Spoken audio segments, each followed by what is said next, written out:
train, losers complain. Welcome everybody to another snowy day in Saskatoon, Saskatchewan. Not too cold, but got a bit of a breeze. What a Grey Cup game that was. Unreal. One of the better Grey Cups I've seen in a while. Especially the last quarter.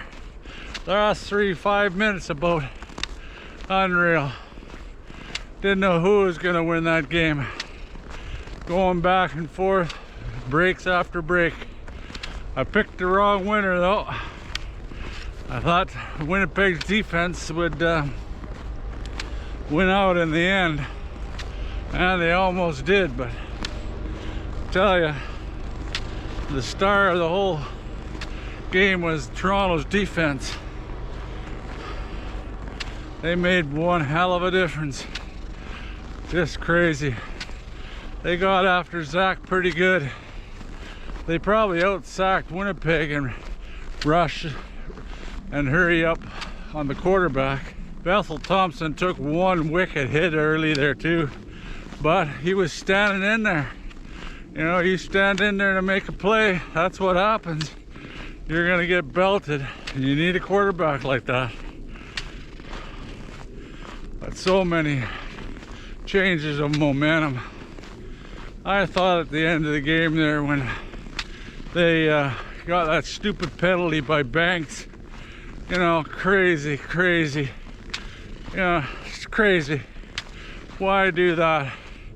Cost them 15 yards and chance of getting a first down. As far as I'm concerned, the player of the game should have been that Kelly. Unreal. Some come back off the bench playing. Made his first few passes perfect. And then they're second and long. They got him dead to rights. He escapes, gets down about 15-20 yards downfield and takes a wicked blow. And then they take it right down for a touchdown. That was the play of the game, or the sequence of the game. Yeah, that Kelly, backup that came in for Toronto, he might be a guy for Saskatchewan to have a look at. He's more the size of guy I like at quarterback. I think he's 6'2", 210 pounds, young guy. Had a hell of an arm. From what I see with those tosses he went. And he actually got out of trouble a couple times and willing to take a blow. That took a lot of guts on his part coming in there, I'll tell you. Did a good showing. Zach didn't have his best game. Not at all. Yeah, I think he was pretty well 100%. They'll never say, but to me he was getting around pretty good in the pocket. He did rush the ball once upfield and he took a pretty good blow. They even went up to Pierce in the booth there and Pierce grabbed his monitor. I'm sure he was checking to see how bad Zach got blasted. But like I said in my last video, I figured it might come down to special teams. I figured the game was over when Grant runs that one back for a touchdown. Sets the CFL record for 102-yard touchdown return, kickoff return. Yeah, I thought, oh boy, here we go. That's it. But Toronto showed so much heart, got the ball back, and forced Zach to make some bad plays. Like, Zach actually got lucky. Mwamba did drop one, and there was another one. He missed his target, deflected, and the guy had an open shot at it. He'd have been gone. I thought when that Kelly came in, why did they pull Bethel Thompson? But he hurt his hand on Jefferson's helmet. Really didn't do much. Really. Few hurry ups. That's about it.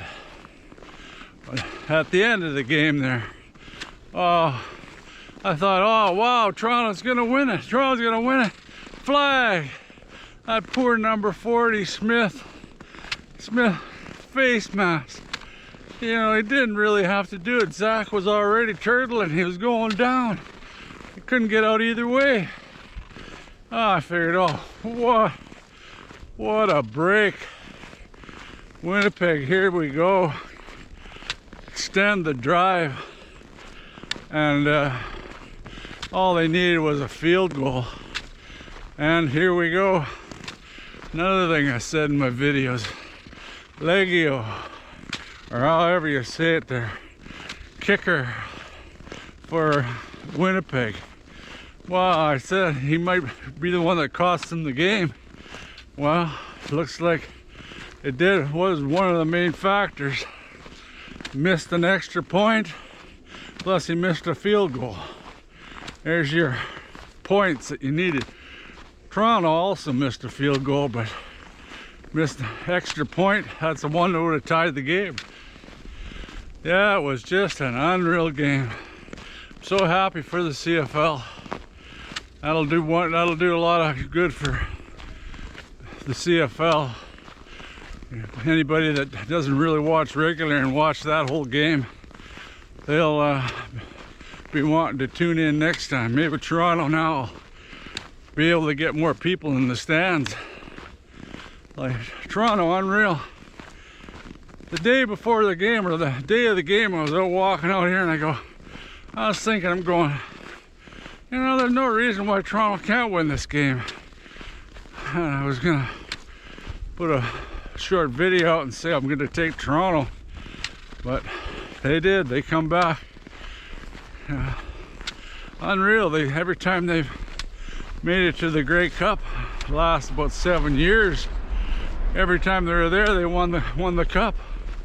That's a hell of a record. But for as far as Winnipeg three-peating, that's the end of that. I'm sort of glad actually, but been a nice thing for Winnipeg, but that just makes it harder for Saskatchewan to beat some records.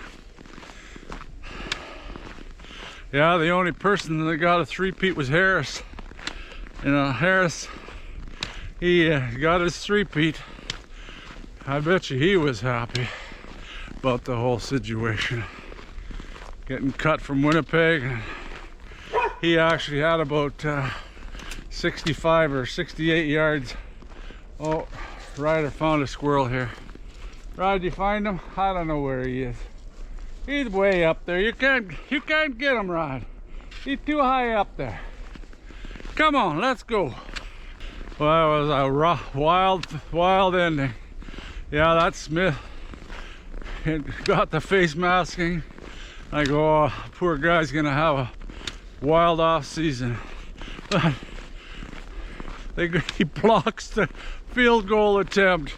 Unreal, what fate. Number 40 Smith blocks the field goal, seals the game.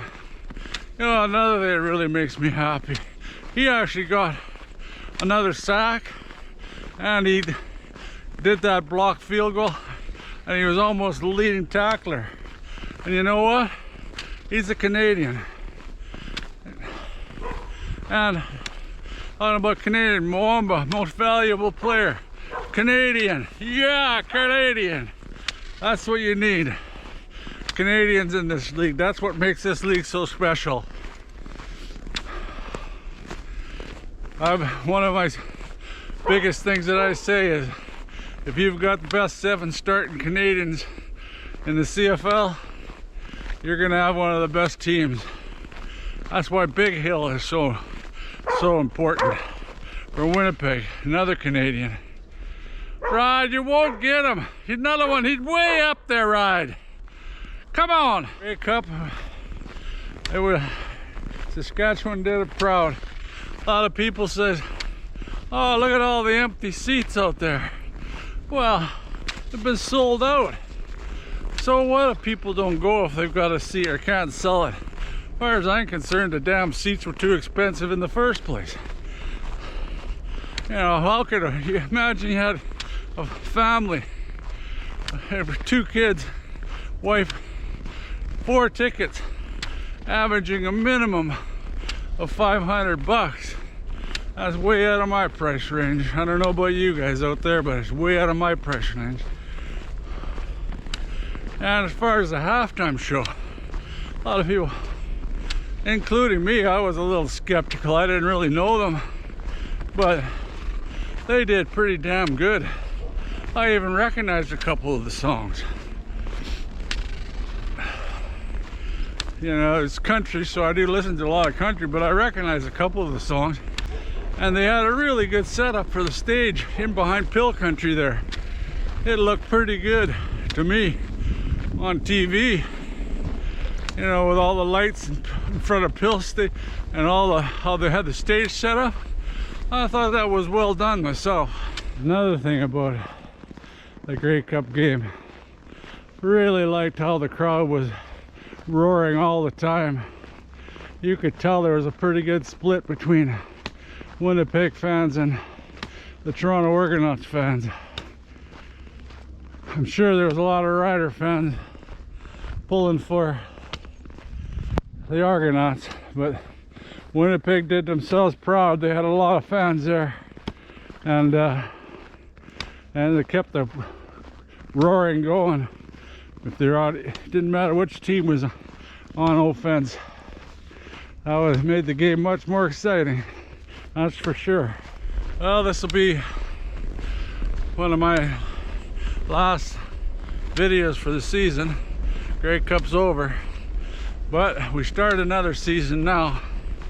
I'd really like to thank the people out there that have watched my videos and put the comments on there, because I really enjoy that, and I try to always answer my people that do comment, and really helps me out. I'm in a competition with somebody to see if I can get more subscribers than she does. So if you're out there, you don't have to like the video, just hit that subscribe button, because it's free. How many things in life are free these days? Well, until next time, I'll get back to you about who's getting signed where.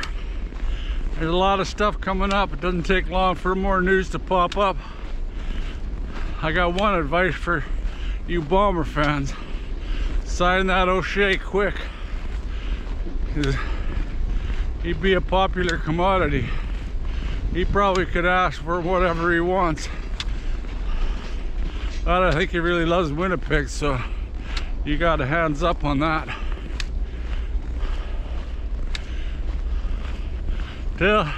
That's about it for now.